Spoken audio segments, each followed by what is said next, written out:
So, I didn't just finish watching it. I actually cheated a little bit and I watched Sam Raimi's Spider-Man yesterday. Um, so I watched Sam Raimi's Spider-Man. Now, like I said in my Eternals review, we were jumping away from the MCU and jumping into another film in the Marvel multiverse. And we're going to talk about Spider-Man, which was one of the movies that kind of kicked off the zeitgeist, the comic book zeitgeist, and ushered us into this new era that we're currently in now. Without this movie and without the first X-Men, we don't have a comic book genre. Now, I have done a more in-depth review on this on the podcast years ago. I think I still have that episode backed up somewhere. It might see the light of day again. Not sure. There's some copyright stuff that I need to probably edit out, but definitely there's I've done I this is not my first time talking about Sam Raimi's Spider-Man. So I really love this movie. First of all, I should also say this. I had the pleasure of seeing this movie when they re-released all of the Spider-Man films in theaters last year. I got to see this movie on the big screen, which was one of the best experiences of my life. And the reason why I say that is because this movie's great. This is a great movie. It is, really fun. It's got a lot of great action, but it's also got a lot of heart. There's a lot of emotional sequences in this film. Specifically, the stuff with Peter and his guilt of, the death of Uncle Ben and yeah, there's some goofy stuff that happens in this movie. There's some goofy things that happen in this movie,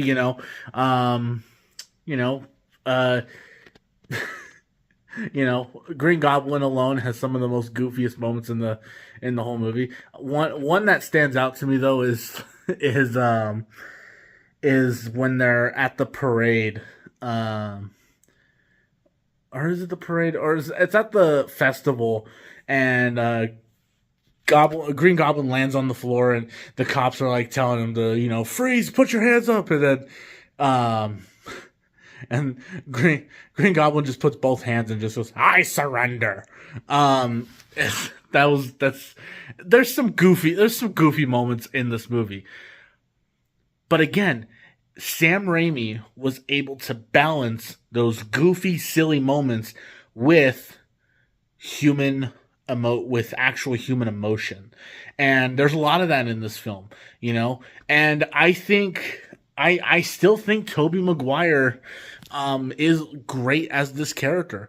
I've always said this, that I don't think Tobey Maguire was that good of a Spider-Man, but I've always said he's a great Peter Parker. I've loved his Peter Parker. I think he is able to portray the awkwardness of Peter Parker, but he's also got that quality of this kid who is just always down on his luck. Even once he gets bit by the spider, once he becomes Spider-Man, the guy is still down on his luck. The guy, and we'll get into this more when we talk about Spider-Man 2, but the guy is still down on his luck. He's like the guy just can't catch a break, he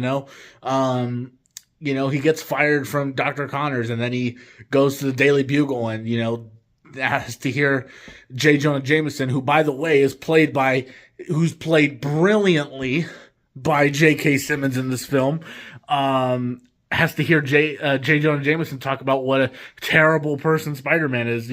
Spider-Man's a menace. Spider-Man, hero or menace? Exclusive Daily Bugle photo. Menace? He was protecting that armored car. You just shut up. You take the pictures. I'll write the headlines. Okay, fine. Sound okay with you? Yes, sir. Goody.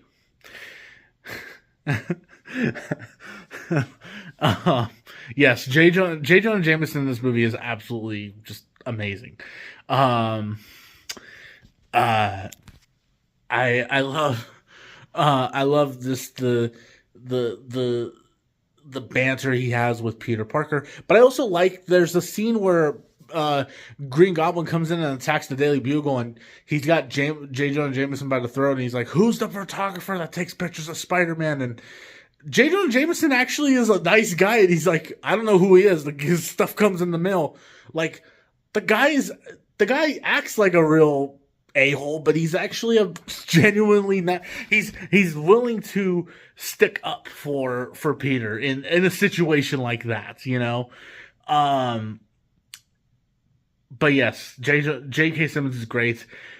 And then Willem Dafoe is great as the Green Goblin. I would say the most comic accurate Green Goblin we have ever had in film or television for me is Willem Dafoe.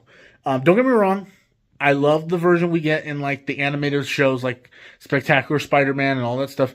But for me, hands down, the best iteration of Green Goblin is in this movie, and that's Willem Dafoe. I like the guy just is able to give off the craziness, but also the terrifying aspects of what makes Green Goblin such an incredible villain, and what makes him Spider-Man's greatest villain. And you know, a lot of people think that, you know, Venom is Spider-Man's number one greatest rival. A lot of people say that just because, you know, he's the opposite of Spider-Man. But basically, if you had to pick the Joker to Spider-Man's Batman, if Batman has the Joker, Spider-Man has the Green Goblin.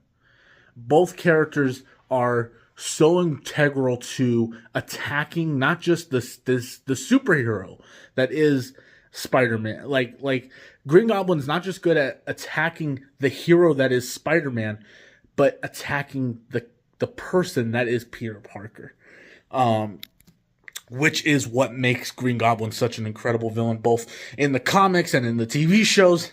And Willem Dafoe portrays that incredibly. But those are my thoughts on Spider-Man. I think it's a great movie. Join me tomorrow, and we are going to talk about Sam Raimi's Spider-Man 2.